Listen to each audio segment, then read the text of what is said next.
Alors, je vais être très clair.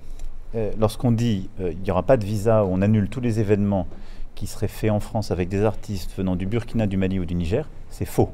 N'an Ça ne y'a peut pas se fɔ rappeler. ko visa tɛna Parce kɛ que la vocation de walima la France, c'est ko an d'accueillir bɛna les ɲɛnajɛw artistes, les minnu bɛ kɛ intellectuels faransi et ni de seko ni pouvoir justement dɔnko les faire bagaw rayonner bɛ en toute bɔ liberté. burkina faso Il se mali trouve que walima sédimenté. niger o ye nkalon ye o Et tɛ donc, il ne faut kɛ pas retourner la jamanatigi y'a charge. semantiya La k'a faute, fara kan ko c'est faransi celle des ka putschistes. weleli ye ka seko ni Aujourd'hui, dɔnko vous avez latigi mɔgɔ au dɔnnikɛlaw Mali, au bisimila Niger, au ani ka se Burkina, k'u des yelen ennemis de bɔ leur hɔrɔnya peuple, des ennemis de dafalen la na liberté bankoman d'expression, des ennemis tɛ de la tajuru culture. sara fana tɛ C'est un fanga fait. ɲɛmɔgɔba Nous y'a continuerons lasabati d'être jumadon ko faransi bɛna taa fɛ ka seko ni dɔnko lamɔgɔw bisimila ka bɔ sahel sɔsɔli dɔ kɔfɛ min bɔra marako cikan dɔ la min b'a ɲini ka jɛkafɔ bɛɛ dabila ni niger burkina faso ani mali ye lasigidenso baarakɛlaw tun bɛ yɔrɔ minnu na datugulen don dimi kumaw barikaw minnu tugura o kɔfɛ o yɔrɔnin bɛɛ ka bɔ ladalakow ɲɛnabɔbagaw fɛ ani politiki diɲɛ lasigidenw fɛ ladalako minisiri n'o ye rima abdul malak y'a ɲini k'a kuma fɔ ɲɔgɔn nin ban juma sɔgɔma rtl kan k'a lasabati ko an tɛ ban dɔnkilidalaw ma abada yɔrɔ si la